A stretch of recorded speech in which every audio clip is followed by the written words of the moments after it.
Assalamualaikum warahmatullahi wabarakatuh. Saya Siti Soharni dari Program Manajemen Pendidikan Islam dengan NIM 22 12 50015. Dengan video ini, saya akan menyelesaikan tugas mata kuliah Perencanaan Pendidikan. Saya akan menjelaskan tentang apa itu perencanaan pendidikan dan apa itu jenis-jenis perencanaan pendidikan.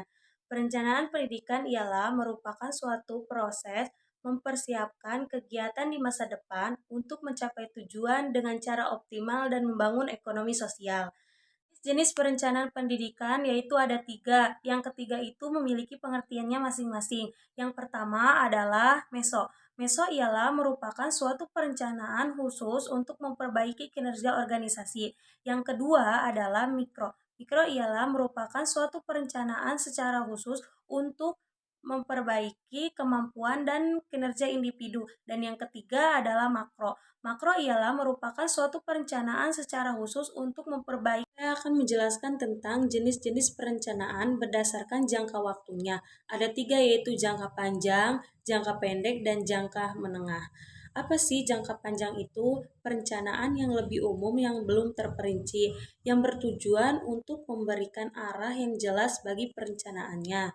Yang kedua, perencanaan jangka pendek ialah merupakan perencanaan operasional, yaitu yang diartikan sebagai suatu pedoman dalam melakukan kegiatan atau pekerjaan. Yang terakhir adalah jangka menengah. Jangka menengah memberikan arah terhadap pembangunan secara umum, serta dalam rangka memberikan kepastian operasional dan keterkaitan terhadap isu strategis yang telah Selanjutnya saya akan menjelaskan tentang perencanaan kualitatif dan perencanaan kuantitatif. Perencanaan kualitatif adalah perencanaan menggunakan alamiah sebagai sumber data dalam penelitian. Perencanaan kualitatif juga ada tiga langkah, yaitu data instrumen, pengumpulan data, dan analisis data. Instrumen adalah alat yang memenuhi persyaratan akademis sehingga dapat dipergunakan sebagai alat untuk mengukur suatu objek dan mengumpulkan data mengenai suatu variabel. Pengumpulan data ialah kegiatan mencari data di lapangan yang akan digunakan untuk menjawab permasalahan penelitian. Yang terakhir adalah analisis data. Analisis data adalah proses pengolahan data untuk tujuan menemukannya informasi yang berguna yang dapat dijadikan sebagai dasar pengembalian dan keputusan untuk memecahkan suatu masalah. Kuantitatif adalah perencanaan yang menggunakan instrumen alat atau pengumpul data yang menghasilkan data numerikal angka dalam penelitian.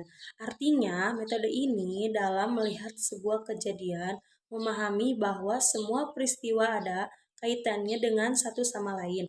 Pada metode ini biasanya akan muncul berbagai pertanyaan yang diawasi dengan apa, bagaimana, dan juga mengapa peristiwa tersebut dapat terjadi. Saya akan menjelaskan tentang perencanaan sektoral. Apa sih perencanaan sektoral itu? Perencanaan sektoral adalah kumpulan program dan kegiatan pendidikan yang mempunyai persamaan ciri dan tujuan. Pendekatan sektoral adalah di mana seluruh kegiatan ekonomi di dalam wilayah perencanaan dikelompokkan atas sektor-sektor dianalisis satu persatu. Yang kedua adalah perencanaan regional. Perencanaan regional adalah pilihan antar sektor dan hubungan antar kreator dalam suatu wilayah, daerah, sehingga disebut juga sebagai perencanaan daerah atau wilayah. Pendekatan regional dalam arti sempit adalah memperhatikan ruang dengan segala kondisinya. Setelah melalui analisis, diketahui bahwa masih ada ruang yang belum dimanfaatkan untuk penggunaannya, masih belum optimal, kemudian direncanakan kegiatan apa sebaiknya diadakan di lokasi tersebut. Saya akan menjelaskan tentang perencanaan sektoral. Apa sih perencanaan sektoral itu? Perencanaan sektoral adalah kumpulan program dan kegiatan pendidikan yang mempunyai persamaan ciri dan tujuan. Pendekatan sektoral adalah di mana seluruh kegiatan ekonomi di dalam wilayah perencanaan dikelompokkan atas sektor-sektor dianalisis satu persatu. Yang kedua adalah perencanaan regional. Perencanaan regional adalah pilihan antar sektor dan hubungan antar kreator dalam suatu wilayah, daerah sehingga disebut juga sebagai perencanaan daerah atau wilayah. Pendekatan regional dalam arti sempit adalah memperhatikan ruang dengan segala kondisinya. Setelah melalui analisis, diketahui bahwa masih ada ruang yang belum dimanfaatkan untuk penggunaannya, masih belum optimal. Kemudian direncanakan kegiatan apa sebaiknya diadakan di lokasi tersebut.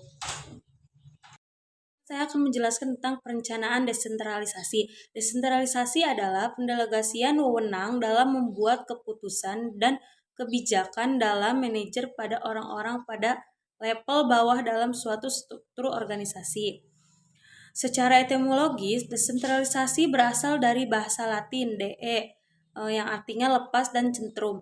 Pusat desentralisasi adalah melepaskan dari pusat. Secara istilah ialah menyerahkan wewenang pemerintahan oleh pemerintah pusat kepada pemerintahan daerah untuk mengatur dan mengurus rumah tangga sendiri dalam sistem negara kesatuan Republik Indonesia. Secara teoritis, desentralisasi otonomi daerah diharapkan dapat mempromosikan demokrasi lokal, membawa negara lebih dekat pada masyarakat, menghargai identitas lokal, dan membangkitkan potensi dan prakarya lokal.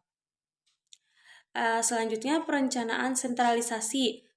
Perencanaan sentralisasi adalah seluruh wewenang terpusat pada pemerintah pusat untuk melaksanakan kebijakan yang telah digariskan menurut undang-undang, yaitu contohnya sentralisasi sistem pemerintahan lama Indonesia di era Orde Baru yang menempatkan seluruh kekuasaan di pemerintah pusat. Jelaskan tentang perencanaan rutin dan pembangunan.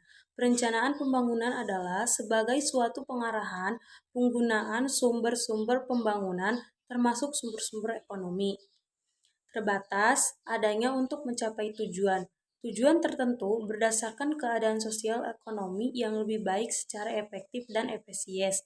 Perencanaan pembangunan juga dalam melaksanakan pembangunan diperlukan landasan teori yang mampu menjelaskan hubungan korelasi antara fakta-fakta yang diamati yang merupakan orientasi untuk analisis dan membuat ramalan terhadap gejala-gejala untuk analisis baru yang diperkirakan yang akan terjadi dengan makin majunya studi-studi pembangunan ekonomi. Banyak teori yang telah diintroduksikan.